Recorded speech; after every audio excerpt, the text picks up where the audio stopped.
Radio Amitié. Go, hey, little mama, I can transform ya. As I fall deeper into a manic state, I'm a prime. Un pour le savoir, deux pour le progrès. C'est mon nom, mais tu es Kalachnikov, je suis son épaule. Radio Amitié. Radio Amitié. Comme beaucoup, j'ai grandi loin, mon père. Radio Amitié. Radio Amitié. L'établissement de location-vente, climatisation d'automobiles et assurance 3K Entreprises et le centre médical de Yopougon Wasakara présente La Vérité sur Dieu.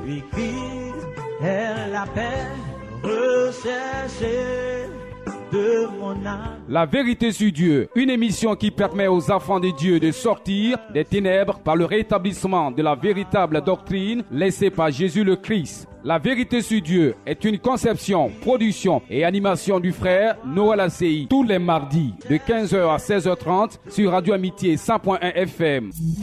Pour participer à l'émission, 66 19 24 47 02 16 48 08.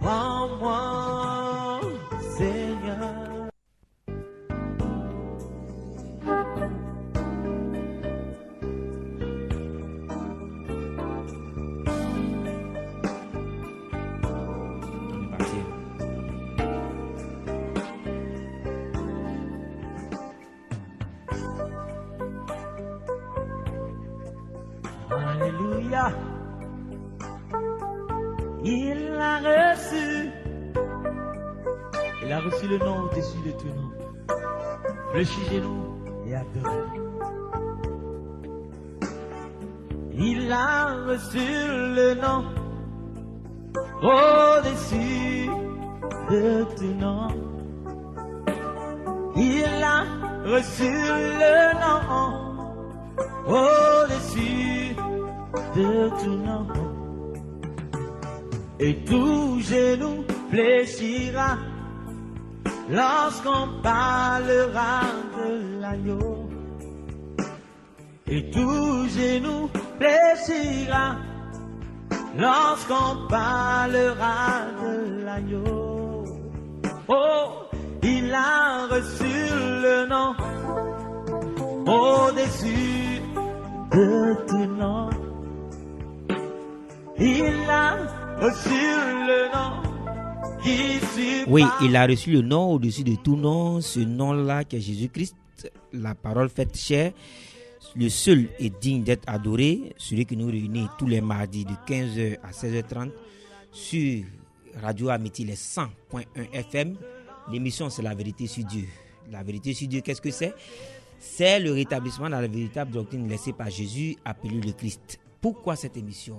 On peut dire succinctement que dans cette multitude de doctrines, de points de vue sur la Bible, une seule et unique est l'essentiel. Celle laissée par Jésus, appelée le Christ, qui ne se trouve que rien que dans la Sainte Bible. Vous êtes d'accord avec moi? C'est bien cela? Oui, c'est ça. C'est bien cela. Oui. Alors, vous l'avez entendu, c'est bien monsieur Raphaël Grogué. Oui. Il aime que je l'appelle frère, le frère Raphaël Grogué. Exactement. Il est ici peut-être pour la 4 ou la 5e fois. Je l'aime bien parce que quand il vient, il nous parle en s'appuyant sur la Bible. J'espère que c'est ce que nous aurons encore ce soir. Toute fois que je viendrai ici, c'est ce que je vais faire. En fait, c'est ce que je ferai. Et qu'est-ce qui vous pousse à faire cela avant même qu'on vous présente? Bien, il faut dire qu'avant toute chose, nous devons adresser un mot de prière à notre Père, à notre Dieu, à l'Éternel Tout-Puissant. Ok, allons-y. Jésus-Christ, tu es convoqué ici. Viens afin de parler à tes enfants, ceux-mêmes qui t'écoutent. Amen. Amen. On va revenir sur la prière. La prière a suscité quelque chose. Le thème du jour. Quels sont les fondements bibliques des fêtes dites chrétiennes? Pourquoi avons-nous choisi ce thème? Le jeudi 13 mai, il y a eu la fête de l'Ascension. Oui. Et le dimanche 23 et lundi 24, on a fêté la Pentecôte. Aujourd'hui, nous allons parler succinctement de la fête de Noël, de Pâques, d'Ascension, de Pentecôte. En tout cas, il y a beaucoup de fêtes dites chrétiennes. Mais nous sommes chrétiens, nous voulons nous appuyer sur la Bible et fêter véritablement, s'il le faut. Alors, on va parler du fondement biblique de ces fêtes-là. Lui, c'est le frère Grogu Raphaël. Il va se présenter rapidement. Il est du ministère de Matthieu 25, 1-6. Il vient de l'église de Yopougon, Trois-Rouges. C'est bien cela? Oui, vous avez déjà tout dit. Je suis le frère Grogu Raphaël. Je suis prédicateur à l'église de Yopougon, Trois-Rouges. Vous aimez le thème prédicateur, vous, Yopougon, Trois-Rouges, quand vous venez. Pourtant, on a coutume de recevoir des pasteurs, des apôtres, des prophètes. Mais pourquoi vous contentez-vous de dire prédicateur? Il faut d'abord passer par une consécration. Et tant que je ne suis pas encore consacré, je ne peux pas dire que je suis pasteur ou évangéliste ou apôtre ou un diacre. D'accord.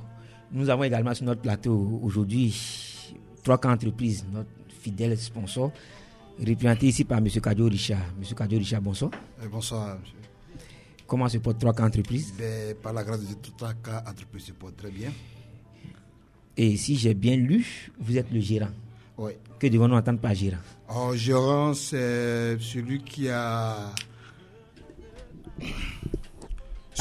la responsabilité de gérer l'entreprise, de faire de telle sorte que l'entreprise ait un bilan positif. Un bilan positif. Voilà. On va voir sur le bilan positif tout à l'heure. C'est juste pour vous chahuter. Alors, chers auditeurs, cette émission est également consacrée à la musique. On va louer Dieu, on va l'adorer. Et je voudrais particulièrement saluer Madame Honorine du côté de la pharmacie Océane à Port-Boué, le couple d'Amaou, la sœur Ange à Koumassi, des fidèles auditeurs de Radio Amitié. Je salue tous nos fidèles auditeurs de 3K Entreprises qui nous écoutent en ce moment, des friands auditeurs de La Vérité sur Dieu. Alors, spécialement pour le pasteur Christian Djourou que nous avons reçu la semaine dernière ici, il est membre du groupe ADN. Avec lui et ses amis, nous allons écouter Aimons-nous. Aimons-nous les uns les autres, Amour et paix sur terre. Aimons-nous les uns les autres, Comme nous aime Dieu le Père.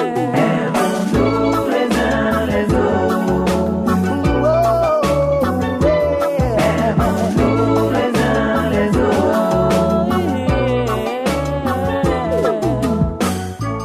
Oh toi mon frère, pense à faire du bien. Oh toi ma soeur, cesse de faire du mal. Car dans ce monde où nous vivons, rien n'est éternel. Aime ton prochain comme toi-même. Si tu veux entrer au ciel, prône la justice et cherche le bon chemin. Laisse Christ te guider, car c'est lui le bon berger. Aimons-nous les uns les autres, Amour et paix sur terre. aimons-nous les uns les autres, Comme nous aime Dieu le Père. Il est dit dans la Bible, aime ton prochain comme toi-même. Si tu veux entrer dans la grâce de Dieu, fais tout pour obéir à cette parole. Moi, je ne peux pas comprendre qu'on ne puisse pas se pardonner, qu'on ne puisse pas se tolérer alors que l'Éternel nous aime tous.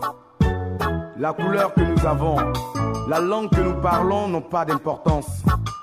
Si tu veux vivre mieux ici-bas et dans les cieux, cherche donc à plaire à Dieu et aime ton prochain comme toi-même. aimons-nous les uns les autres, Amour et paix sur terre. aimons-nous les uns les autres, aimons-nous les uns les autres, Comme nous aime Dieu le Père. aimons-nous les uns les autres. Souviens-toi du Christ, mort pour nous sauver. Quel homme sur terre peut faire ce qu'il a fait? Il a donné sa vie pour nous. Ça, c'est une preuve d'amour. Alors oui, aimons-nous véritablement parce que la Bible dit aimez-vous les uns les autres. Alors, aimez-vous les uns les autres. Le frère Grogu Raphaël, c'est biblique, c'est bien cela? Oui, c'est biblique. Aimez-vous les uns les autres. mais en ayant l'Esprit de Dieu en vous. Parce que sans l'Esprit de Dieu, personne ne peut aimer son voisin. Personne. Je ne comprends pas. Possible. Vous êtes là, vous êtes un Ivoirien, M. Kadio Richard est là, c'est la collaboration. Le technicien du joueur est là. Je l'aime, c'est mon frère. Ou bien, oui, c'est bien sûr. L'amour charnel. L'amour charnel. Je vais parler de l'amour de Dieu. Nous sommes à la vérité sur Dieu, oui. Parlons de l'amour de Dieu. L'amour charnel est basé sur la base de beaucoup d'hypocrisie. Tu l'aimes parce qu'il y a quelque chose en lui que tu veux ressortir, que tu vas avoir. L'amour de Dieu, aimer ce frère-là, selon Dieu, c'est aimer l'Esprit de Dieu qui est en lui. Or, l'Esprit de Dieu en toi fait que vous vous aimez parce que vous avez la même semence en vous. Donc, c'est un amour qui n'est pas limité. Un amour qui n'est pas porté sur le matériel. C'est un amour qui n'est pas porté sur, comment on dit ça, l'hypocrisie. Un amour vraiment agapao. Comme Christ lui-même nous a aimés, il s'est livré lui-même afin que nous ayons la vie. Mais l'amour de Dieu en un être humain, qu'est-ce que c'est? Justement, c'est l'Esprit de Dieu en lui qui permet d'aimer son voisin, son proche, son frère. Et cet esprit-là, qu'est-ce que c'est? Il faut être baptisé avec nous, afin d'entrer encore plus en profondeur pour pouvoir. J'ai l'impression que le pourquoi rouge m'attire à me baptiser avec. Non, c'est pas que je t'attire, mais je dis à ceux qui nous écoutent que on ne donne pas les choses saintes aux chiens. Voilà que la Bible moi-même m'empêche d'aller dans la profondeur de certaines choses. Nous sommes à l'antenne, bien sûr. Voilà. Ok. Le thème, quels sont les fondements bibliques des fêtes dites chrétiennes? Comment trouvez-vous ce thème-là, le choix de ce thème? Ok. Le fondement biblique, ça rend hommage à notre Seigneur, à notre Dieu, qui a permis que nous soyons sur la terre. Et nous vivions sur cette terre-là. En un mot, c'est célébrer notre reconnaissance en ce Dieu-là. C'est pourquoi lui-même, Dieu, a institué ces fêtes-là pour qu'à chaque année, à chaque époque, dans cette saison, nous puissions nous asseoir, nous réunir, nous regrouper en communauté afin de rendre hommage à ce Dieu-là, de célébrer comme il se doit. Voilà qui est bien dit. Nous allons aussi parler entre autres des fêtes de Noël, de Pâques, de l'Ascension et de la Pentecôte, si le temps et Dieu le permettant. Oui. Nous pouvons parler de d'autres fêtes, bien sûr. Oui. Mais avant même de parler de ces fêtes-là, je voulais demander, qu'est-ce qu'une fête chrétienne? Bien, merci. Je vais faire un tableau qui est très simple. Dieu, il est esprit. Selon Jean 4, 23, 24. Dieu, il est esprit. Jean 1, verset 1 nous dit, ce Dieu qui est esprit, il est aussi la parole. Or, Jean 17, verset 17 nous dit que Dieu qui est esprit, qui est la parole, il est la vérité. Donc, étant vérité, c'est sa parole qui est la vérité. Maintenant, il dit dans Jean 8, 44 que Satan est le père du mensonge. Et tout homme vivant sur la terre, né d'une femme, il est menteur. Selon Romains 3, verset 4. D'où nous devons savoir que c'est ce qui est écrit qui est la vérité. Et si ce n'est pas écrit, c'est automatiquement faux. Maintenant, pour la question, répétez cette question pour que je puisse... Qu'est-ce qu'une fête chrétienne? Une fête chrétienne, voilà, en fait, c'est de rendre hommage à notre Créateur, de rendre hommage à notre Dieu, de rendre hommage à notre Père, afin de nous rendre hommage à ce Dieu-là qui a permis que nous quittions la religion pour venir dans le christianisme. Vous avez dit quelque chose. Chaque fois que je reçois le ministère de Matthieu 25, 1 à 6, j'aimerais dire pour les auditeurs, je veux qu'on revienne là-dessus. Vous avez dit quitter la religion pour aller au christianisme. Je suis chrétien, je suis dans la religion, mais là je suis un peu perdu. Quitter la religion pour aller au christianisme. La religion a une signification simple. C'est faire une couverture, non, avoir une couverture sur soi. En fait, il n'est pas chrétien, mais il se sert de ce qu'est la Bible pour prétendre aux hommes qui le regardent qu'il est chrétien. Donc, on peut être plus explicite. Je ne suis pas chrétien, je suis un idolâtre. J'adore beaucoup ce qu'on appelle là, les statues et les autres. Maintenant, pour prétendre aux yeux de ceux qui me regardent, de ceux qui me voient, pour prétendre, je me fais passer pour un chrétien. Donc, j'utilise beaucoup la Bible selon le comportement des êtres humains afin d'atteindre celui ou un groupe d'hommes que je veux escroquer. Je veux dépouiller de beaucoup de choses. Excusez-moi, comme tu aimes que je te tutoie. Il y a quelque chose qui me fait peur. Tu me dis, quelqu'un utilise la Bible alors qu'il n'est pas chrétien. Est-ce qu'on peut utiliser la Bible sans être chrétien? Oui, il y en a plusieurs personnes qui utilisent la Bible sans être chrétiens. Est-ce que la Bible dit il renie ce qui en fait la force. Donc il renie la piété. C'est ce qui en fait la force. C'est 1 Corinthiens, non, 1 Timothée 3. Il faut voir 1 Timothée 3, verset 5. 1 Timothée 3, allons-y, 1 Timothée ou 2 Timothée. 2 Timothée, oui. Alors, je veux avoir le test. Vous voulez qu'on lise? Oui, je veux avoir le test et puis... 2 Timothée 3. Ayant l'apparence de la piété, 2 Timothée 3, verset 5. Ayant l'apparence de la piété, mais régnant ce qui en fait la force. Alors, qu'est-ce qui en fait la force? C'est ce qui est établi depuis la Genèse jusqu'à l'Apocalypse. Est-ce qui est établi depuis la Genèse jusqu'à l'Apocalypse? Donc, la parole, c'est ce qui fait la force. Or, eux, ils font semblant d'être chrétiens. Or, dans le fond, ils ne sont pas chrétiens. C'est cela qu'on appelle Matthieu 23, verset 13. Ils empêchent d'autres, ceux qui veulent être sauvés, d'être sauvés. Ce sont les loups ravisseurs. Ce sont des démons faits chair. Ce qu'on appelle les antichrists. Des sorciers. Enfin, les sorciers, non, c'est que dans nos villages, les sorciers, c'est ceux qui mangent là, même quand vous dites les sorciers. Le sorcier, il ne tue pas en quantité. Il tue juste un certain nombre de personnes. Il peut tuer 5-6 personnes. Le véritable sorcier, c'est celui qui tue en quantité. En quantité, comment dire, industrielle. Si je vous appelle ainsi. Ah, ces sorciers-là, ce sont nos pasteurs. Ce sont nos hommes de Dieu. Ce sont nos prêtres. Ce sont nos dirigeants. C'est à ceux-là que moi j'appelle sorciers, que la Bible appelle sorciers. On n'a pas véritablement encore attaqué le thème, mais vous me faites peur quand vous dites que les pasteurs sont des sorciers. Est-ce qu'on peut bien comprendre? Si nous lisons 1 Timothée 4, verset 16, il dit, persévère dans ces choses-là, car en agissant ainsi, tu te sauveras toi-même et tu sauveras les autres. Et si tu n'es pas sauvé, et ceux qui t'écoutent, est-ce qu'ils seront sauvés? En tout cas, nous voulons être sauvés. Alors nous allons voir le fondement biblique des fêtes chrétiennes. On va commencer par la grande fête de Noël, une fête mondialement reconnue. Alors, quels sont les fondements bibliques de la fête de Noël? Eh bien, merci encore. On va commencer par la grande fête de Noël. Noël n'est pas ma grande fête. Noël, peut-être, c'est ta grande fête. Je m'appelle Noël. Change de nom, là. Parce que ok, allons-y. Tout a commencé à partir du commencement, donc du début jusqu'à la fin. Dans la conception de cette fête-là, c'est une fête païenne. C'est une fête basée sur des pensées humaines.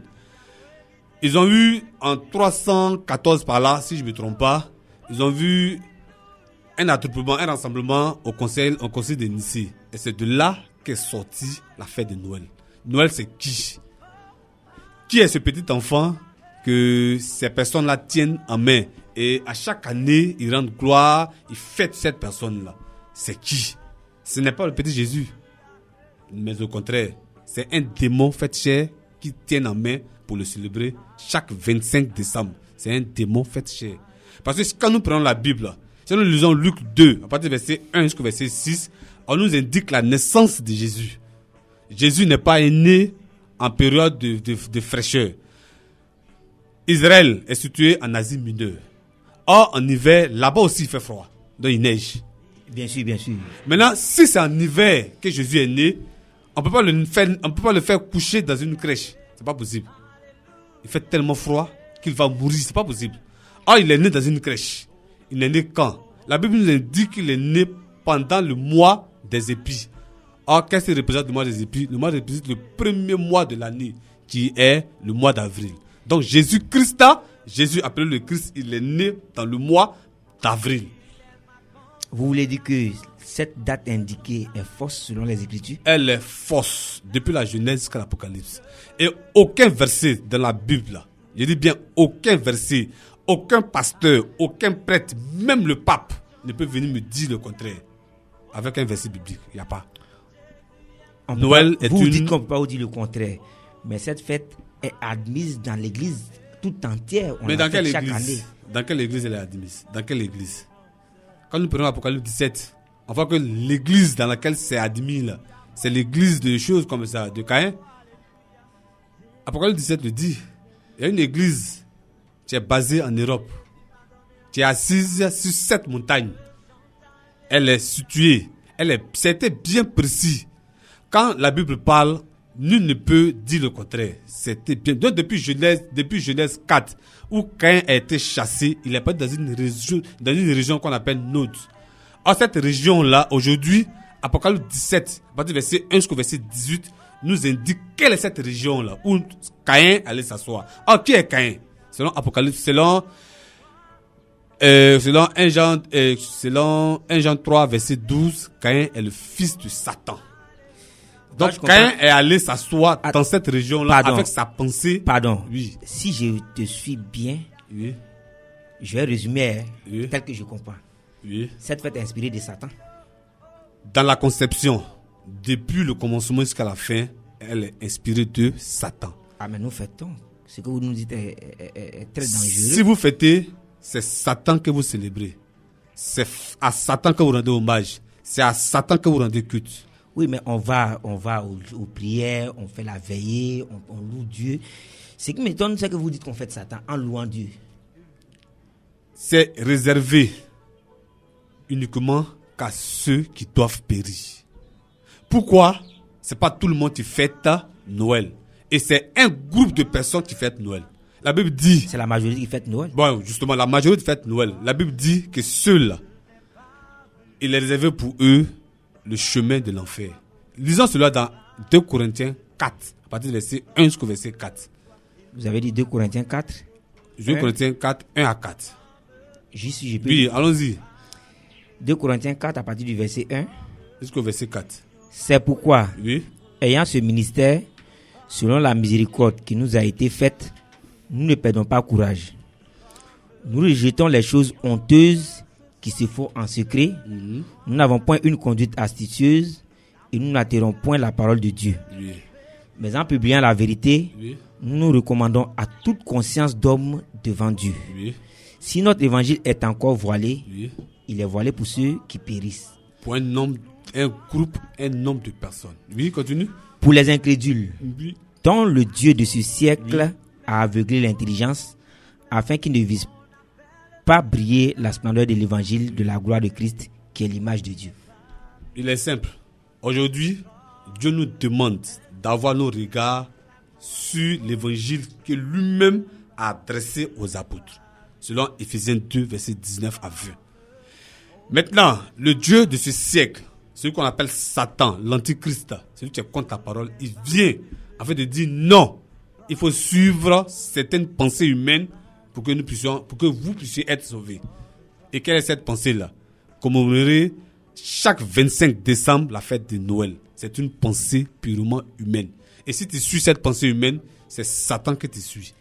Là encore, on va terminer sur la question. Chers auditeurs, à la seconde heure, vous pourrez intervenir au 23 45 39 66. Je rappelle le 23 45 39 66. Vous pourrez appeler pour poser vos questions. Je voudrais qu'on reste dans le tempo de cette émission. On pose des questions, on est assez direct. On nous a également dit que c'est à partir de la naissance de Jésus, appelé le Christ, je précise, qu'on a commencé à compter les jours de l'ère moderne. Oui. Jésus, il est né le 25 décembre, vous le réfutez. Mais lisons. Est-ce vrai ou est-ce faux? Lisons. Les Écritures disent que c'est à partir de Luc 2, verset 1 à 6, que l'an 1 a commencé, le recensement. Et c'est de là qu'est parti Marie, sa mère et Joseph, qui n'est pas son père. Ils sont allés se faire recenser. Jésus était encore dans le ventre de Marie à cette époque-là. Et c'est pendant le recensement que Marie a mis au monde Jésus dans une crèche, bien sûr. Oui, mais quand vous dites qu'il est né en avril, notre calendrier commence en janvier, est-ce que ça dit que le calendrier est faux? C'est un calendrier simplement romain. Qu'est-ce que ça veut dire? C'est fait non pas sur la prescription de la Sainte Bible, mais des hommes. C'est des hommes qui ont donné ce calendrier-là. Alors nous ne voulons pas ce qu'elle a donné d'hommes. C'est vrai, on marche sur ce qu'elle a, mais on veut la véritable doctrine, les véritables enseignements venus de la Sainte Bible. D'où l'émission La Vérité sur Dieu.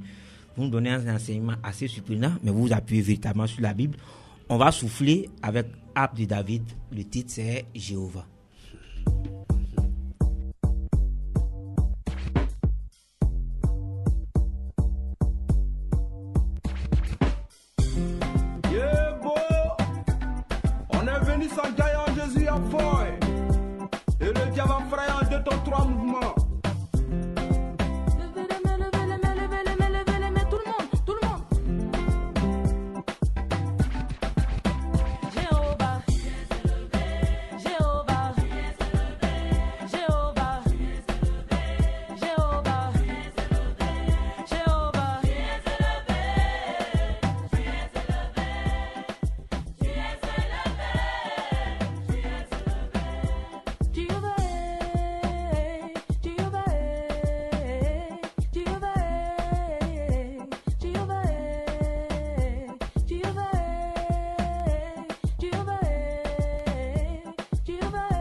des cieux, le roi des cieux, Jéhovah. Jéhovah, Jéhovah, Jéhovah, Jéhovah,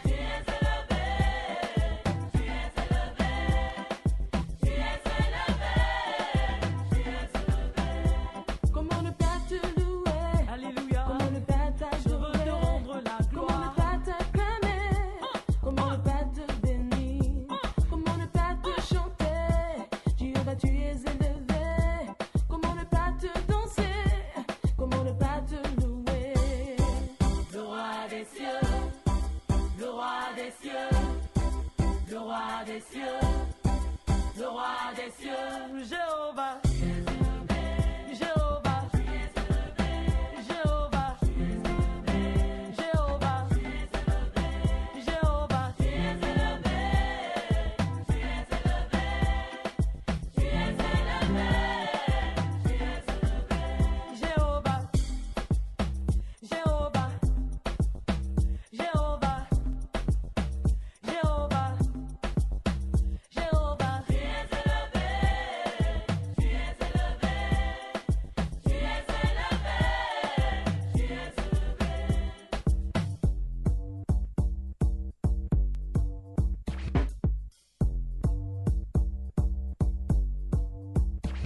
Radio Amitié. Nous sommes, je rappelle que nous sommes à la vérité sur Dieu, comme on le disait d'entrée, c'est tous les mardis de 15h à 16h30 sur Radio Amitié, les 100.1. L'émission a pour véritable fondement de donner ce que dit véritablement la Bible sur des questions essentielles. Aujourd'hui, le thème, c'est quels sont les fondements bibliques des fêtes dites chrétiennes. Nous sommes avec le prédicateur Raphaël Grougué de l'église du Pougontois Rouge, qui se présente comme le ministère de Matthieu 25, 1 à 6. Alors, on a parlé de la fête de Noël. On dit que la fête, il nous apprend selon les Saintes Écritures et nous avons lu qu'elle n'a aucun fondement biblique. Mais avant de continuer, on vient d'écouter une chanson, Jéhovah. Jéhovah, c'est le Dieu tout-puissant, n'est-ce pas? C'est écrit où ça? Dieu, c'est Jéhovah, oui ou non? C'est écrit où? Parce que moi, je sais, dans Ésaïe 52, verset 6, il dit, je vous ferai connaître mon nom. Et quel est ce nom? Pendant ce temps, on l'appelait Elohim, l'Éternel Tout-Puissant. Il se faisait appeler. Mais si vous dites là que je vous ferai connaître mon nom, c'est que son nom n'est pas encore connu. Dans Acte 4, verset 12, on dit il y a un seul nom qui sera au-dessus de tout nom. Et c'est ce nom-là qui sauvera tout le peuple. Et quel est ce nom? Ce nom n'est pas encore donné. Quand tu prends Jean 17, verset 6, il dit quoi? Père, je l'ai fait connaître ton nom, le nom que tu m'as donné. Attends, on va aller doucement. Ésaïe 52, verset 6. Oui. C'est pourquoi mon peuple connaîtra mon nom. Mon peuple connaîtra mon nom. Dans le futur, ils connaîtront mon nom. Et juste là, il se faisait appeler. Et vous êtes venu dans Acte 4, verset 12. Acte 4, verset 12. Oui, il dit quoi?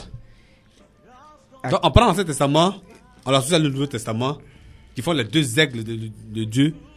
Et puis on roule. Vous avez dit Acte 4, verset 12. Oui. Il n'y a de salut en aucun autre. Oui. Car il n'y a sous le ciel aucun autre nom qui a été donné parmi les hommes, oui, par lesquels nous devions être sauvés. Oui. On n'a pas encore de nom. On n'a pas encore de nom.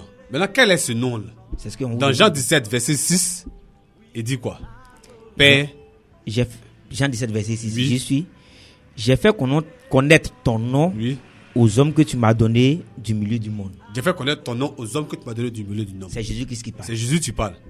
Or, dans Matthieu 1, verset 10 jusqu'au verset 25, l'ange a dit à Joseph que l'enfant qui va naître, qu'il s'appelle Jésus.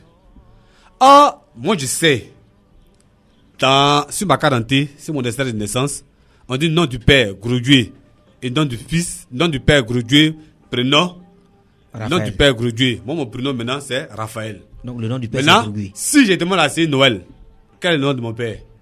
Je vais dire Gros-Dieu. Donc, s'il dit j'ai fait connaître mon nom, quel est ce nom-là? On doit comprendre que le nom, c'est Jésus-Christ. Ah non, c'est Jéhovah. Non, attendez, vous plaisantez ou... Quel est le nom qu'on doit connaître? Tu m'as répondu. Tu dis c'est Jésus-Christ. Donc, c'est ce nom-là qui sauve. Jéhovah ne sauve pas. Ben, sans pour autant, on a oublié de le dire, puisque nous sommes à la vérité sur Dieu. Oui. Il y a sur la terre, ici, en Côte d'Ivoire et ailleurs, il y a les témoins de Jéhovah. Ces personnes-là, ils sont tout simplement aveuglés par le Dieu méchant, mauvais de ce siècle. S'il y a des enfants de Dieu parmi eux qui m'écoutent maintenant, qui se disent qu'ils doivent sortir du milieu d'elle, ce n'est pas l'église appropriée, non. Ok, on a parlé de l'église, si on pourra revenir là-dessus, on va suivre le cours normal. Après la fête de Noël, en mars ou en avril, nous avons la fête de Pâques. Oui. Grande fête. Jésus-Christ m'a célébré la Pâques. Là, je vous attends un peu. Parce que Noël, Jésus-Christ n'a pas fait Noël, les apôtres n'ont pas fait Noël, mais Jésus-Christ m'a fait la Pâques. Quel est le fondement biblique de la fête de Pâques? Ok. Quand nous nous référons à Exode 12, il a demandé à Moïse d'aller dire à son peuple de faire cette Pâque-là en mémoire de lui. Et que toutes les générations futures doivent faire cette fête-là. Et quelle était la fête? Était tout simplement de prendre un agneau qui est à 1 an, en fait de l'immoler pour que tous les frères, tous ceux qui sont dans la même maison puissent manger cet agneau-là. De faire cela chaque année. Je vais parler sans entrer dans la profondeur. C'est un enseignement. Je crois qu'ici, nous sommes à une émission basée sur l'évangélisation. Il y a des choses que je vais sur soi. Et puis, si vraiment les auditeurs veulent en savoir plus, qu'ils me trouvent à la BAE le dimanche, afin d'avoir encore plus ample information sur cette fête-là. Aujourd'hui, nous faisons la Pâque aujourd'hui. Maintenant, il y a 2 façons de Pâque. Il y a la Pâque physique et la Pâque spirituelle. Allons-y, faites la différenciation. La Pâque physique et la Pâque spirituelle. Allons-y. Il y a Matthieu 3, à partir du verset 11, qui dit que Jésus-Christ est l'agneau de Dieu qui est venu sur la terre afin de mourir pour que nous soyons sauvés. Dieu, après le péché d'Adam et Ève, l'homme qui pêche doit mourir. Et si l'homme qui a péché ne meurt pas, il y a problème. Il y a une équation là à résoudre. Or, il n'y a aucun homme sur la terre qui soit trouvé juste devant Dieu pour que l'équation soit résolue. Donc, qu'est-ce que Dieu doit faire? Dieu vient dans le ventre de Marie en tant que fils, Jésus. Il vient afin que le verset qui dit dans Hébreux 9, verset 22, sans effusion de sang, il n'y a point de pardon des péchés, puisse s'accomplir pour que nous, en tant qu'êtres humains, nous soyons sauvés, pour que nous puissions hériter du royaume des cieux, comme nous-mêmes nous le sommes, le royaume des cieux. Donc c'est un peu difficile à expliquer, mais je crois que il est simplement dit aux hommes aujourd'hui, ceux qui sont chrétiens, qu'il y a une fête qu'on appelle la Pâque, qui est faite sur 2 formes. Il y a manger la Sainte Seine, qui est la Pâque, et il y a l'évangile prêché de Jésus-Christ, qui est aussi la Pâque. Vous parlez de la Sainte Seine.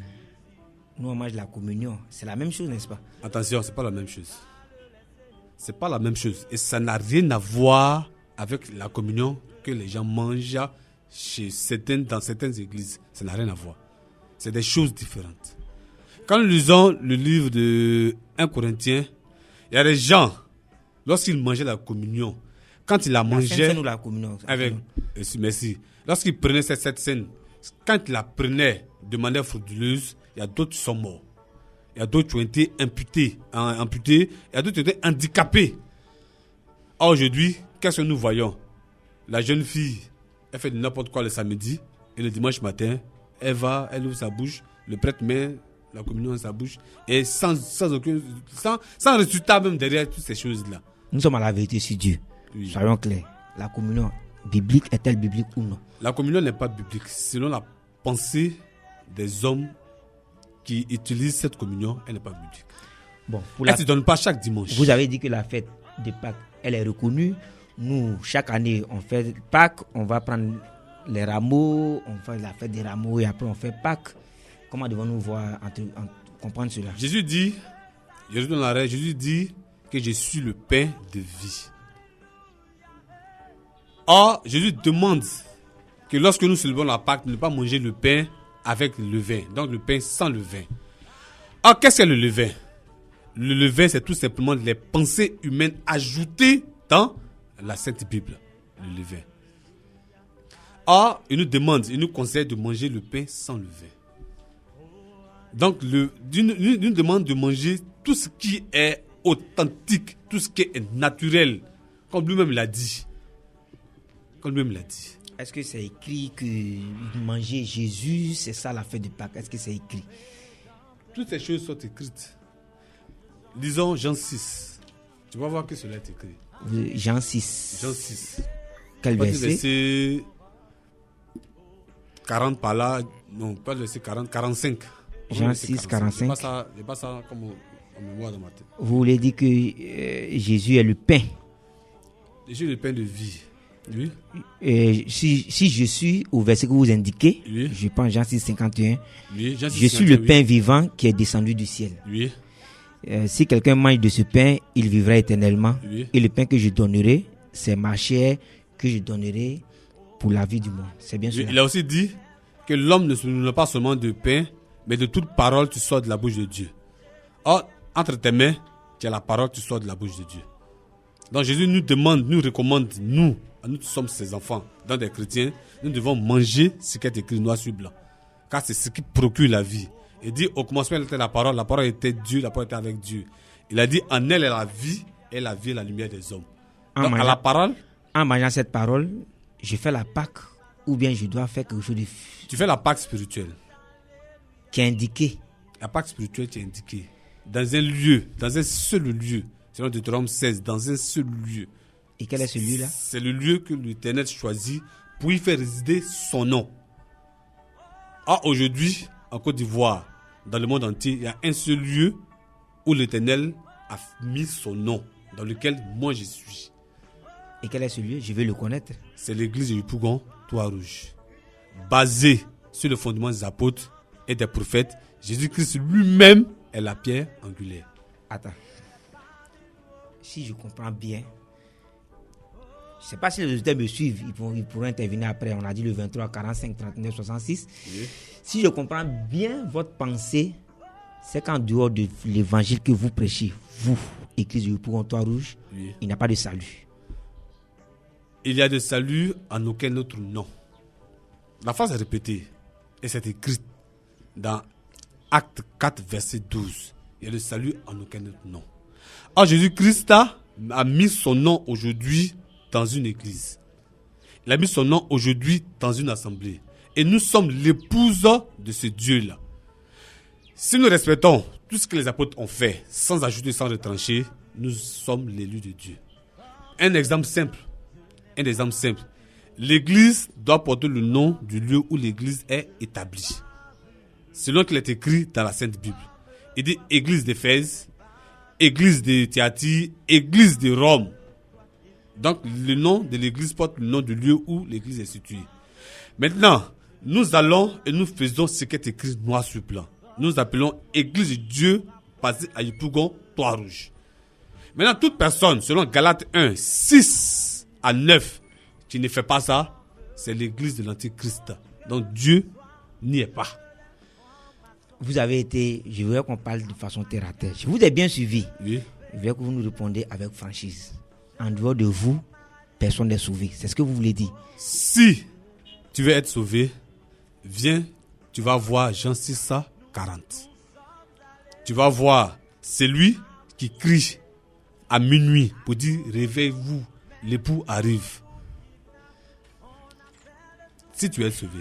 Or, la voix qui retentit à minuit, selon Matthieu 25, 1 à 6, il se trouve dans un seul lieu, qui est l'église de Yopougon, Trois-Rouges. Et alors, qu'est-ce que vous faites dire? Qu'est-ce qui vous donne cette assurance que c'est là-bas seulement qu'est basée la vérité?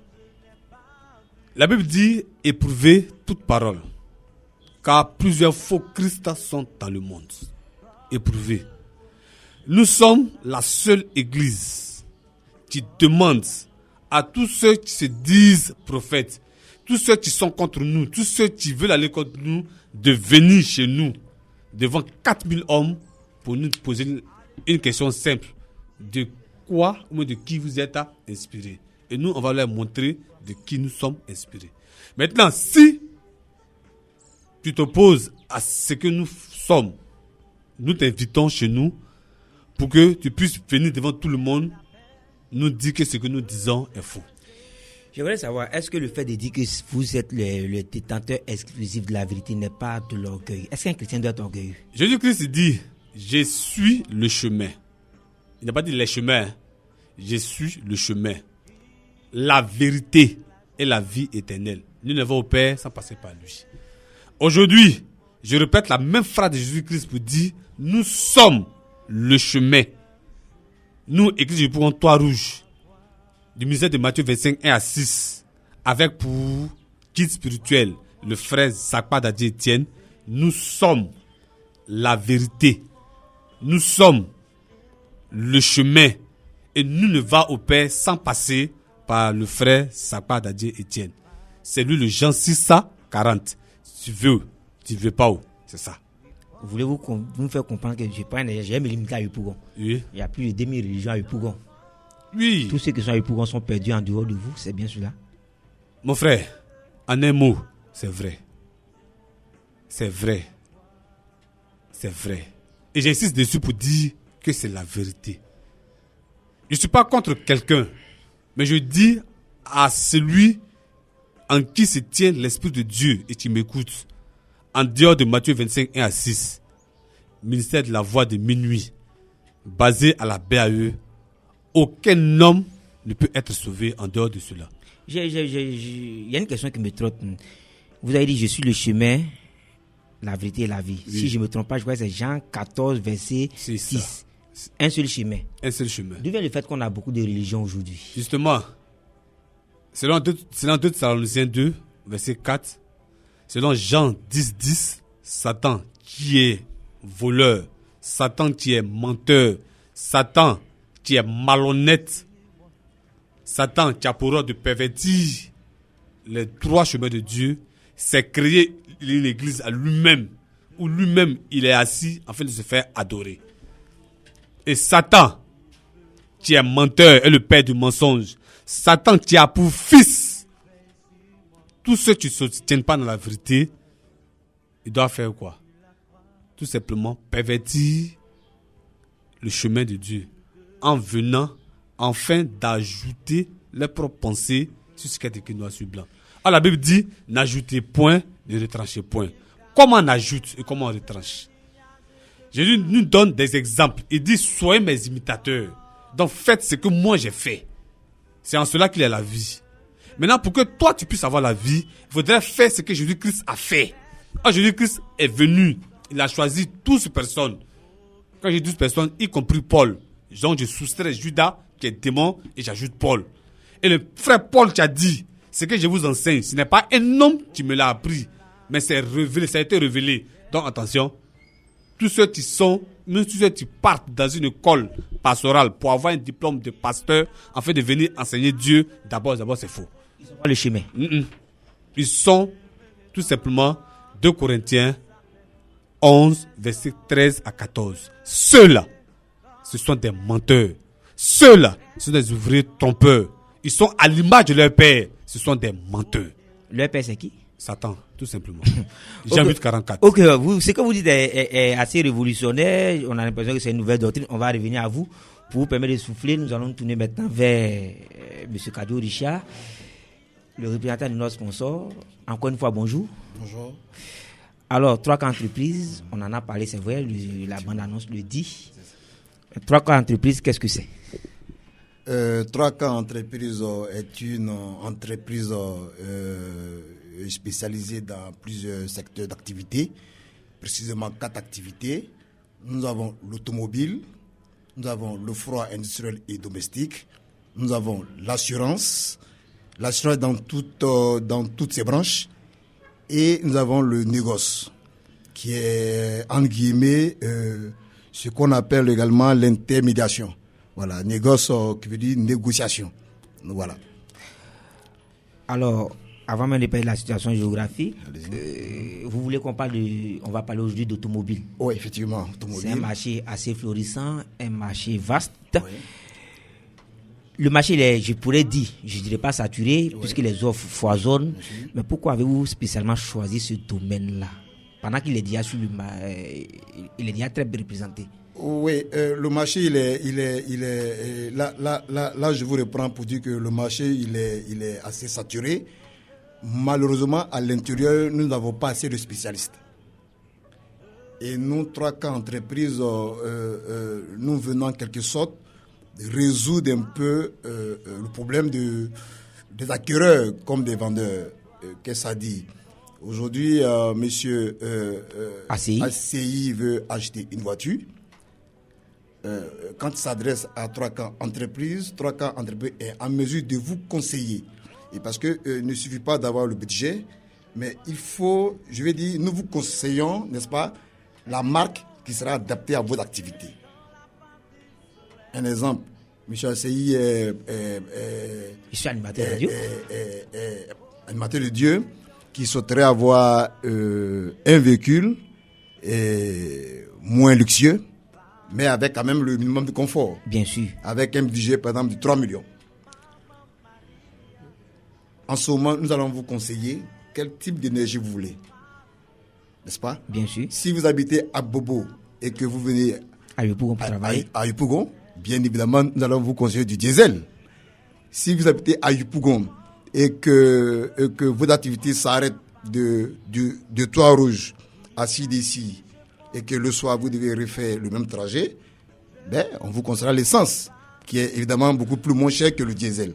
Ah, là, vous apportez quelque chose de nouveau parce que nous, quand on a besoin de véhicules, on arrive, on dit, bon, tiens, ça me plaît, je veux celui-là. Bien sûr. C'est un peu maladroit. Non, ce n'est pas maladroit. Ça, c'est, je vais dire, le désir. Un véhicule, c'est le désir. C'est le désir. Maintenant, nous, en tant que techniciens, n'est-ce pas, et c'est comme aujourd'hui, quand vous allez peut-être au village, vous êtes assis avec le vieux, vous dites, mais papa, cette femme-là, moi, je veux l'épouser parce qu'elle est belle. Le vieux dira, mais attention, n'est-ce pas? Il y a d'autres critères. Le vieux vous dira, attention, celle-là, voilà son comportement, voilà son attitude.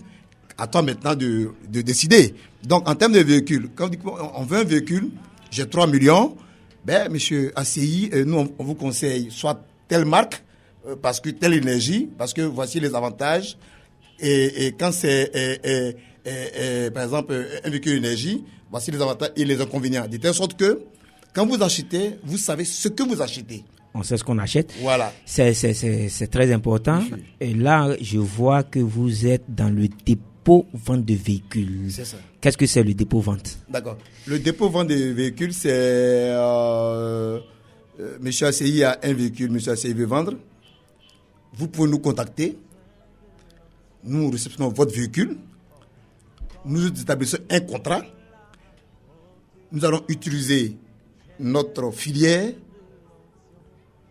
afin de pouvoir vendre votre véhicule. Voilà. En fait, c'est une prestation que nous offrons à ceux qui ont des véhicules qui veulent vendre. Voilà. Voilà. Il y a également la location de véhicules. C'est mis ici tout type, toute marque. Bon, dans le marché, il y a 2 jours, encore 2 ou 3 jours, il y a eu l'Assemblée Générale de la BAD, c'est des grosses pointures, on a un peu vu avec vous.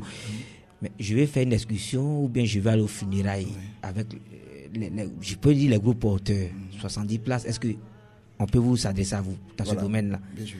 Une location, c'est tout ce qui est engin roulant. Tout. Même la Caterpillar. Tout ce qui est engin roulant. C'est-à-dire tout ce qui est dans sa globalité. Camion, je veux dire cas de 100 places, tout ce qui roule. Tout ce qui roule. Voilà, une location. Location auto, c'est ça. Vous avez d'autres dans le domaine automobile. Qu'est-ce que vous offrez d'autre? Nous offrons l'assistance. Peut-être sur le plan technique, on peut avoir un véhicule. Malheureusement, beaucoup de conducteurs ne sont pas mécaniciens. Donc, lorsque vous avez un pépin sur le véhicule, vous nous appelez. Nous sommes en mesure de vous assister, n'est-ce pas, avec votre mécanicien, dans un but bien précis pour que vous puissiez minimiser vos charges en dépenses. Parce qu'aujourd'hui, beaucoup d'utilisateurs, beaucoup de véhicules ont peur des mécaniciens. Tout simplement, 90% des diagnostics sont faux.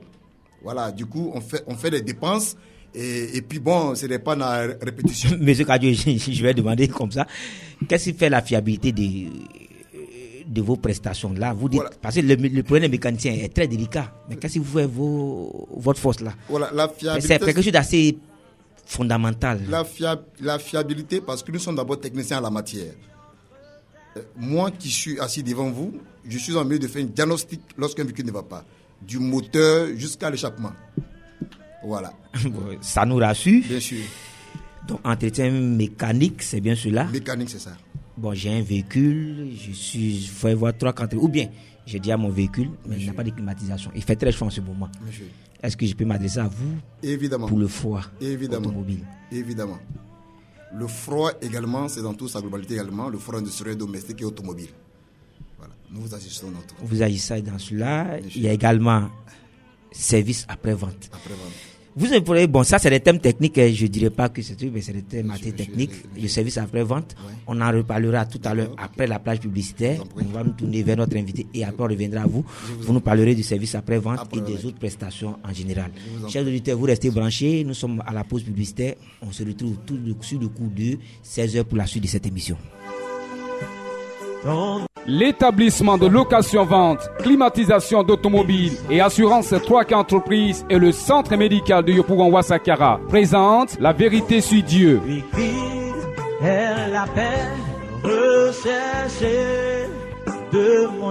La Vérité sur Dieu, une émission qui permet aux enfants de Dieu de sortir des ténèbres par le rétablissement de la véritable doctrine laissée par Jésus le Christ. La Vérité sur Dieu est une conception, production et animation du frère Noël Asseyi tous les mardis de 15h à 16h30 sur Radio Amitié 100.1 FM. Pour participer à l'émission, 66 19 24 47 02 16 48 08.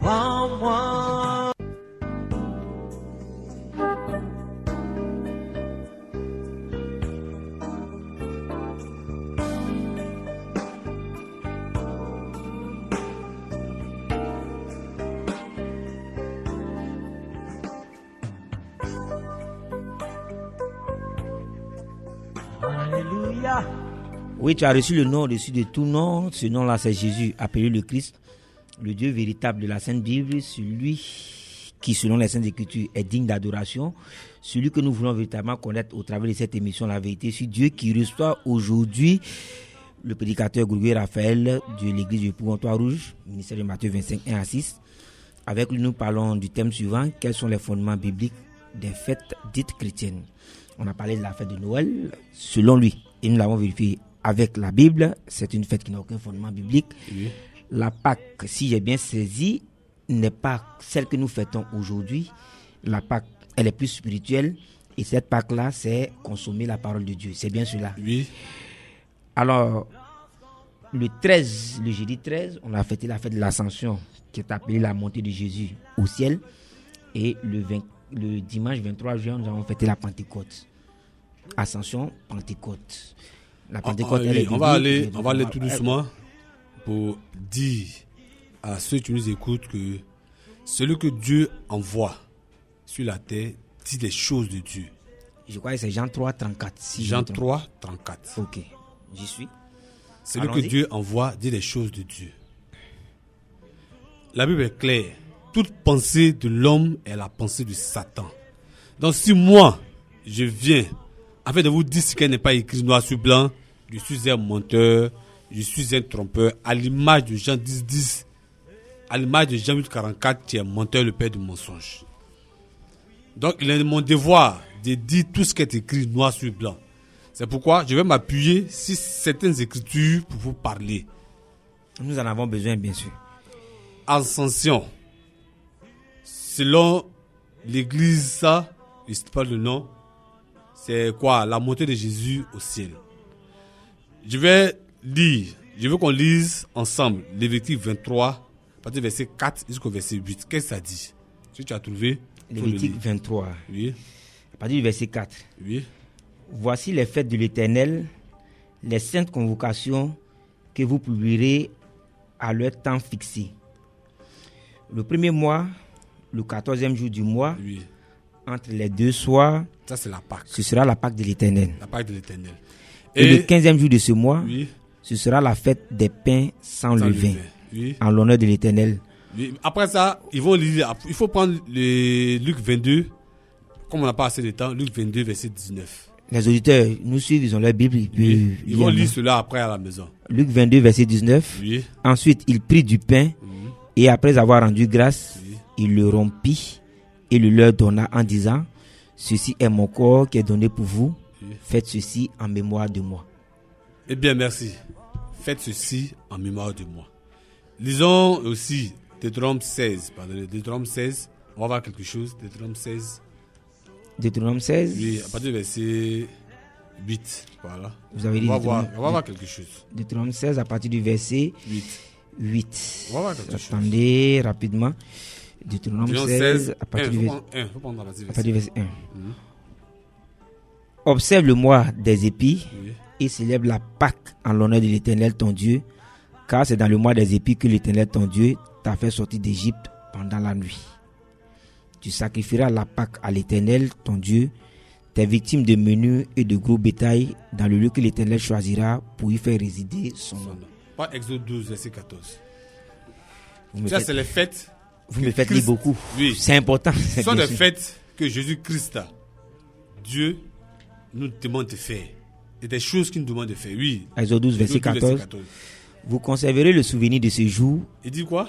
Vous conserverez le souvenir de ce jour. Oui. Et vous le célébrerez par une fête en l'honneur de l'Éternel. Oui. Vous le célébrerez comme une loi perpétuelle pour vos descendants. Ça veut dire quoi? Et ils l'ont fait. Nous devons le faire. Nos enfants vont le faire. Si le monde se prolonge, tous ceux qui viendront après nous le feront. Oui, mais... Et après, de l'autre côté, dans Luc 22, il dit, faites ceci en mémoire de moi. Faites quoi en mémoire de lui? La Pâque? La Pâque. Donc, faites la Sainte Seine en mémoire de lui. Est-ce qu'il a dit de faire Assomption en mémoire de lui? Est-ce qu'il a dit de faire, fête de Noël en mémoire de lui? Est-ce qu'il a dit de faire Toussaint en mémoire de lui? Attention. Jésus est monté au ciel. Après être crucifié, il est monté, oui ou non? Oui, il est monté. Mais qu'est-ce qui vous gêne quand on fête sa montée? Non. Il y a des fêtes que Jésus, appelé le Christ, nous demande de faire. Il nous dit de faire. Il n'a pas inclus sa montée dans le ciel. Donc, si nous faisons ce que lui n'a pas dit, nous ajustons sur la parole. Donc, nous sommes transgresseurs de la parole, nous devenons menteurs. Or, si nous sommes menteurs, nous appartenons tout simplement à notre père qui est Satan, qui est le père du mensonge. Bon, il n'a pas dit de fêter. Maintenant, je viens, si tu permets, il n'a pas dit de fêter sa montée. Non, jamais, ça n'a pas écrit. Mais je crois que la Pentecôte célèbre la descente du Saint-Esprit. Vous êtes d'accord avec moi? Nous sommes tous d'accord sur ce plateau que le Saint-Esprit est descendu. Oui, mais est-ce qu'il a dit de Non, oui. allons pas à pas. Le Saint-Esprit est descendu, oui ou non? Et la Bible le reconnaît. C'était un jour. Non, je voulais qu'on aille pas à pas. Oui, le Saint-Esprit est descendu, oui ou non? Et la Bible le reconnaît. Selon Acte 2, si je ne me trompe pas. Oui, à partir du verset 1. Et quand le Saint-Esprit est descendu, les apôtres étaient contents. Oui. Parce que c'était la promesse. Oui. Mais nous sommes contents que le Saint-Esprit descende. Oui. Je suis un peu surpris quand vous dites que la Bible ne reconnaît pas. Bien, je vais te demander. Moi, je me demande. C'est une question que je me pose. Fais quelque chose. Si je me pose à Dieu, si je peux un meurtrier, si je vais contre Dieu, si je peux un criminel, mais si je fais ce que Dieu me dit, ne serais-je pas sauvé? Antoine, nous voulons être sauvés, nous voulons faire ce que Dieu dit. C'est pourquoi mais pourquoi ne pas faire ce que Dieu dit?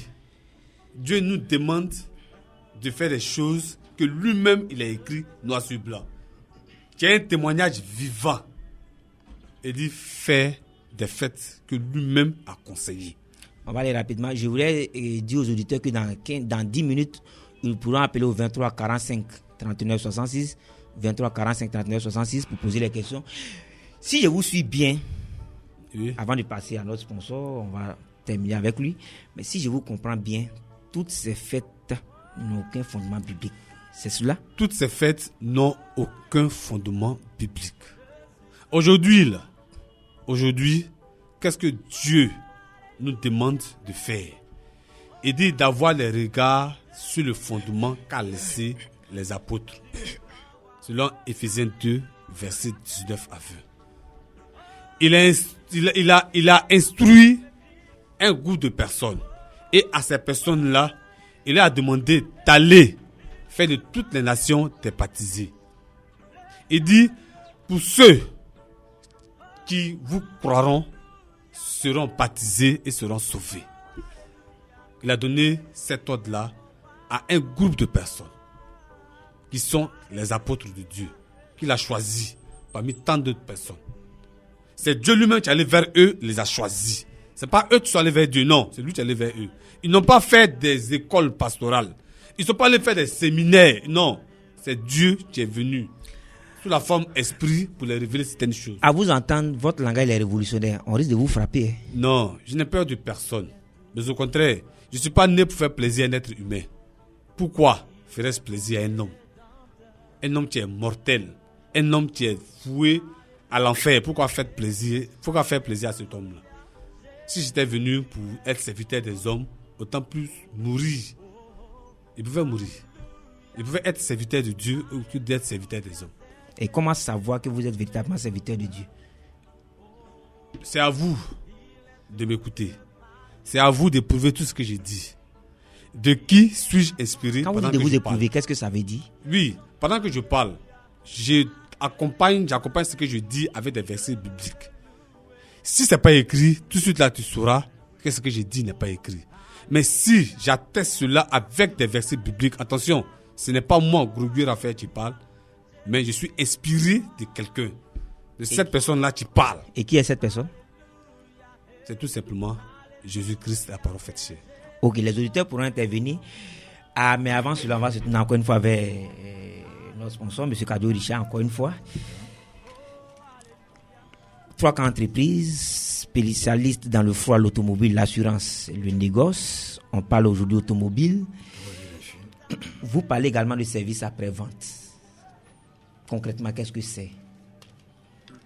Le service après-vente, en ce qui concerne l'automobile, c'est l'assistance qu'on vous apporte. Comme je le disais tantôt, lorsque vous achetez un véhicule avec nous et que vous vous retrouvez dans une situation où le véhicule est en panne, avant d'appeler votre mécanicien, vous pouvez nous appeler de telle sorte que votre mécanicien et nous diagnostiquons la panne. C'est dans un souci de vous permettre de minimiser vos dépenses. Oui, mais est-ce que vous appelez et appeler le mécanicien, ça ne fait pas un peu gros? Non, ça fait non, pas du tout. Je voudrais dire aux auditeurs que le téléphone n'est pas encore ouvert. Permettez à nos sponsors de parler. On vous fera signe dans 2 ou 3 minutes. En réalité, c'est une prestation supplémentaire que nous vous offrons, à part l'achat du véhicule. Monsieur, c'est que vous êtes un client chez 3K. Vous achetez un véhicule, vous êtes en pleine circulation, vous tombez en panne. Vous nous appelez. Comme nous pouvons faire intervenir directement nos mécaniciens. Mais si vous avez un mécanicien attitré, que le mécanicien vienne pour qu'ensemble, on puisse diagnostiquer. À partir de là, nous allons veiller à ce que le véhicule soit réparé. Une fois cela est fait, nous vous facturons cela. Parce que, à long terme, quand vous voulez vous séparer de votre véhicule, nous avons la possibilité de la reprendre. Donc, ce qui nous amène effectivement à suivre nos véhicules avec vous. Bien sûr, en accord, c'est un contrat supplémentaire que nous vous offrons. Même si c'est payant. Oui, vous le dites bien. Bon, maintenant, sur la place, sur le marché, il y a beaucoup d'entreprises. En tout cas, vous donnez des prestations qui sortent un peu de ce qu'on observe de façon ordinaire. La force de 3 entreprises en matière d'automobile, concrètement, qu'est-ce que c'est? La force de 3 en matière d'entreprises, c'est la maîtrise d'abord du produit, c'est-à-dire l'automobile. Nous maîtrisons toutes les gammes des véhicules. Au niveau de l'importation, nous avons des exportateurs de l'autre côté qui nous font venir des véhicules de grande marque.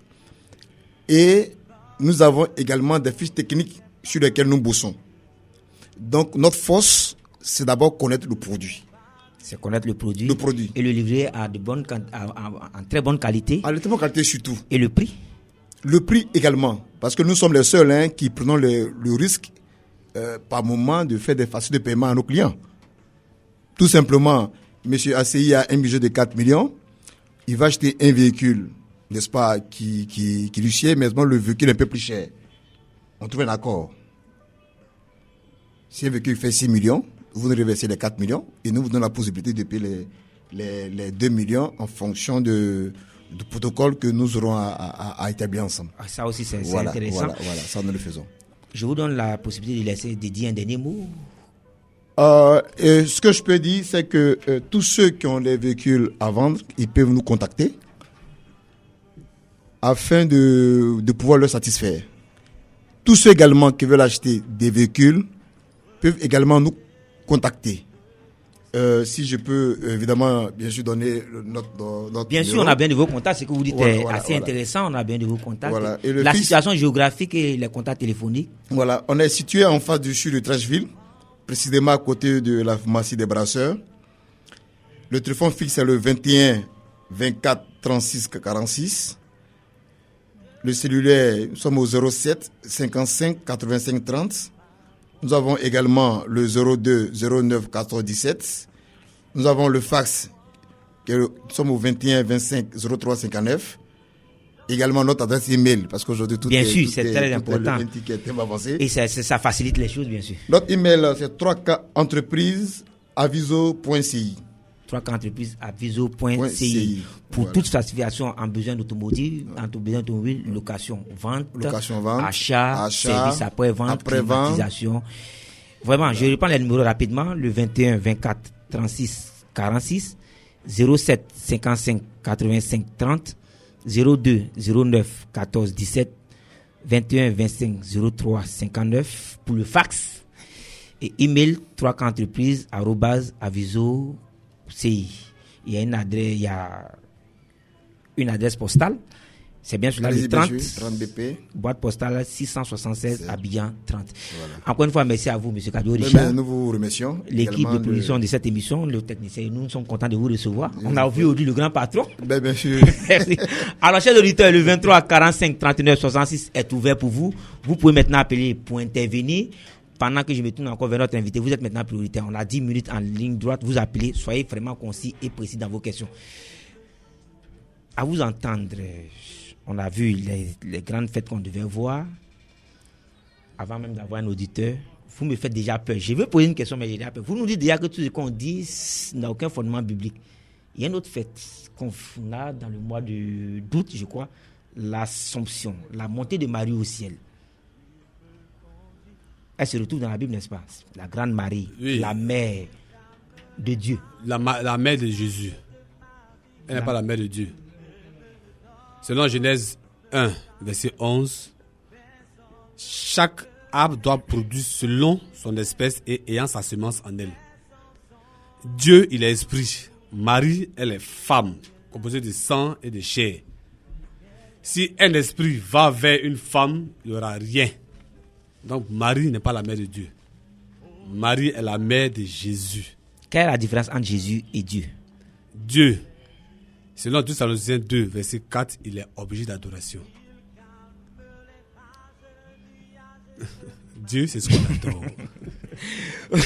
Vous êtes très intéressant parce que en fait, je voulais dire que vous avez réponse à tout. Oui, c'est pas moi. La Bible a réponse à tout. C'est pas moi. Moi, je fais que dire ce que la Bible dit, c'est tout. Oui, mais la fête d'Assomption, la mère de Jésus. Oui. Jésus, on a fait. Le diable, Satan, l'antichrist, Lucifer ne va jamais vous dire que vous n'êtes pas sauvés. Jamais. La Bible dit qu'il est subtil. Dans Genèse 3, verset 1, il est l'animal le plus rusé des champs. Alors le champ, c'est le monde, selon Matthieu 13, verset 38. Donc Satan ne va jamais venir te dire, te regarder en face pour dire, toi là, tu n'es pas sauvé, jamais. Mais il te fait croire que tu es sauvé. En indiquant que Marie est montée au ciel, vous serez content, vous allez le suivre aveuglement. Et là aussi, il vous tue bêtement. Prenez la peine. Le 23 45 39 66. Prenez la 23, peine 45, 39, 66 est ouvert. De lever la main, poser des questions à mon prêtre, à mon frère. C'est écrit où Marie est montée au ciel. C'est écrit où? Dans aucun verset, Marie n'est montée au ciel. Est-ce que la mère de Jésus peut rester sur la terre? Justement, elle doit attendre. Elle doit m'attendre, moi. Qu'est-ce que ça veut dire? C'est un truc simple. Matthieu 25, 1 à 6 dit qu'il aura enlèvement de l'épouse. Or, ceux qui sont morts avant moi doivent attendre que l'épouse actuelle doit être rassemblée pour qu'elle soit enlevée. C'est pourquoi tout ce monde-là, depuis Abraham, Noé, jusqu'à Marie, elle doit attendre d'abord. Elle doit attendre. Attends, je ne comprends pas. On nous dit que Marie est montée au ciel. Vous nous dites, si je vous saisis bien, vous voulez nous dire qu'elle est sur la terre. C'est des choses que la sagesse humaine ne va pas comprendre. Car c'est spirituellement qu'on en juge. Des choses que l'œil va regarder sans voir. L'oreille va entendre sans entendre. Si tu n'as pas la pensée de Dieu en toi, toutes ces choses-là, tu vas penser que nous sommes en train de te suiter ta religion. Mais au contraire, nous sommes en train de dire tout ce qui est écrit noir sur blanc. Marie n'est jamais montée au ciel. À vous entendre, comme vous avez marqué quelque chose d'intéressant, à vous entendre comme vous le dites, comme le commun le disent, la phrase est un peu maladroite, grammaticalement, mais je vais la prononcer comme on le dit. Vous passez votre temps à critiquer les autres, n'est-ce pas mauvais? Critiquer, si c'est un gros mot, moi je ne sais pas. De toute façon, ce que je sais, c'est que juger quelqu'un, c'est apporter une critique à cette personne-là. Lui demander de s'améliorer. Or, dis à ton enfant qui ne vaut rien, c'est parce que l'enfant de l'autre vaut quelque chose. Donc, s'il y a un premier, il y a un deuxième, là, déjà il y a l'évaluation. S'il y a la vérité, il y a le mensonge. Donc, déjà, il y a critique. Donc, c'est pour amener ceux qui sont dans l'erreur à sortir de l'erreur pour qu'ils ne soient plus à l'erreur. Si c'est une critique, moi, je ne sais pas. De toutes les façons, si c'est un jugement aussi, on le dit également, les doctrines sont différentes. Vous dites que les autres sont dans le faux. Mais c'est après notre mort qu'on verra qui a raison ou qui a tort. Non. C'est pendant qu'on se tait qu'on sait qui a raison, qui a tort. Mais le jugement, c'est pas maintenant, c'est après. Le jugement se fait déjà sur terre. Tu as un champ de maïs ou un champ de riz. Je prends un champ de riz. Quand tu vas aller pour la moisson, est-ce que tu vas prendre l'ivraie avec toi? Je prends du riz. Tu vas prendre le riz. Je vais pour le riz. Mais l'ivraie, où il va dire? Je le jette. Ok. Si tu as compris, c'est que tu as tout compris. En fait, c'est que nous disons... ne me faites pas vous suivre. Vous voulez me faire comprendre que vous faites le jugement maintenant. Le jugement se fait en même temps. Il y a deux moissonneurs. Et chacun va pour moissonner. L'autre va pour moissonner l'ivraie. Et l'autre va pour moissonner le blé. Et chacun a son camp. La Bible dit, ils savent qu'ils ne sont pas sauvés, mais ils empêchent d'autres d'être sauvés. C'est qui? C'est que vous dites est écrit? C'est écrit dans Matthieu 13. Matthieu 23, verset 13. Allons-y le temps que je trouve. Et dans 1 Timothée 4, verset 1 à 2, ils prescrivent aux gens des doctrines de démons. Leur disant de ne pas se marier. C'est une doctrine de démons. Vous voulez qu'on aille, tu veux bien qu'on aille pas à pas? Oui, allons Matthieu 23, verset 13. Malheur à vous, scribes et pharisiens, oui. Hypocrites. Hypocrites.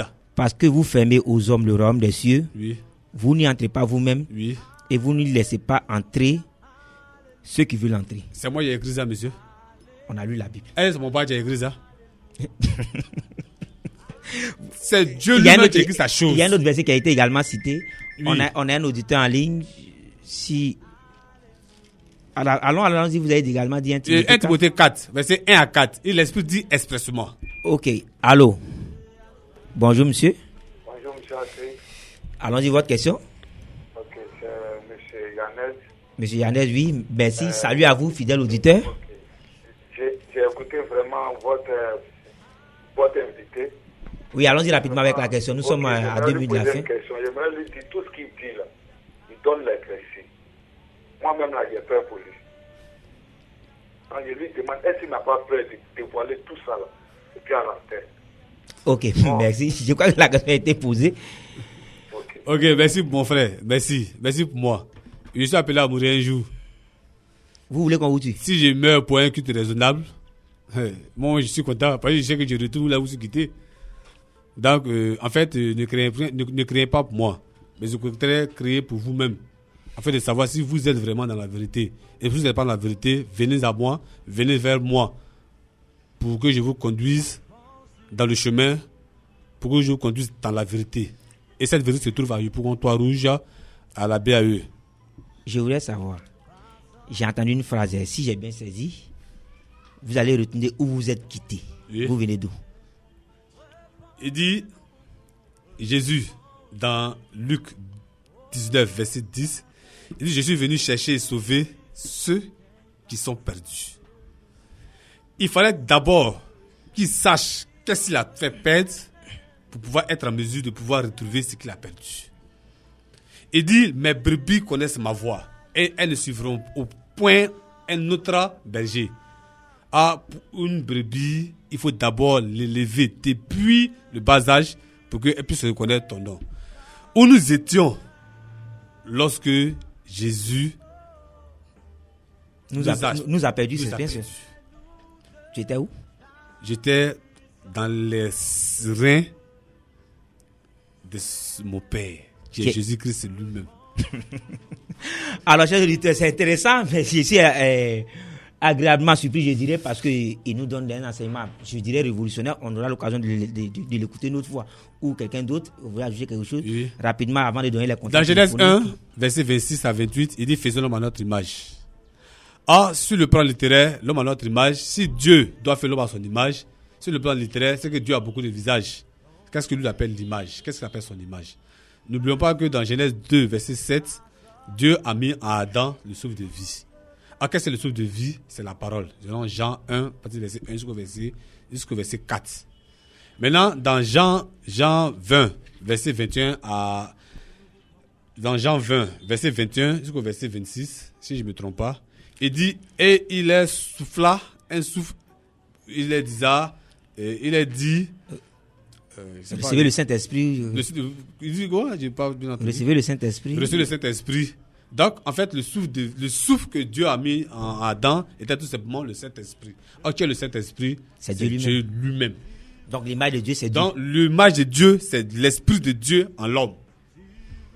Ah, c'est pas tout le monde qui a l'Esprit de Dieu en l'homme. On ne pourra pas tout dire aujourd'hui. Vraiment, nous sommes assez impressionnés et satisfaits. Pas totalement, parce qu'on a oublié de s'arrêter là. On va rapidement avoir les contacts téléphoniques et votre dernier mot en 30 secondes. Oui, mon contact c'est le 02 16 76 29.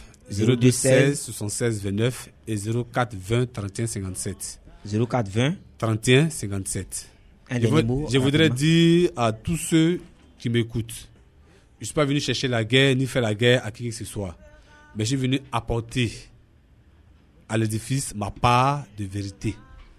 Pour que tous ceux qui sont nés de Dieu, non nés de la vérité, puissent quitter la religion, le mensonge, pour adhérer à l'église de vérité. Et c'est ce que nous recherchons avec cette émission La Vérité sur Dieu. Rendez-vous la semaine prochaine, même heure, même fidélité. Nous nous quittons avec cette plage musicale de Sandrine Troublé, Parole de Dieu. Bonne écoute radiophonique à vous.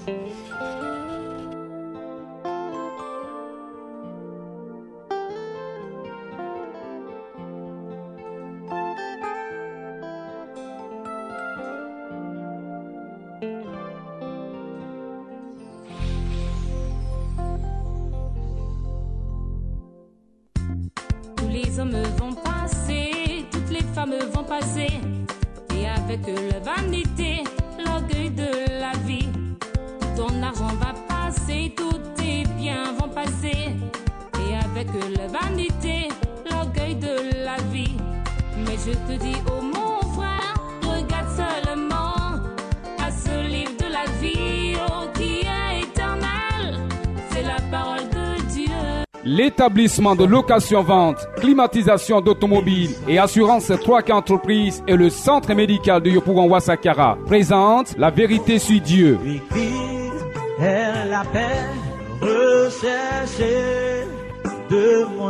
La Vérité sur Dieu, une émission qui permet aux enfants de Dieu de sortir des ténèbres par le rétablissement de la véritable doctrine laissée par Jésus le Christ. La Vérité sur Dieu est une conception, production et animation du frère Noël Asseyi tous les mardis de 15h à 16h30 sur Radio Amitié 100.1 FM. Pour participer à l'émission, 66 19 24 47 02 16 48 08.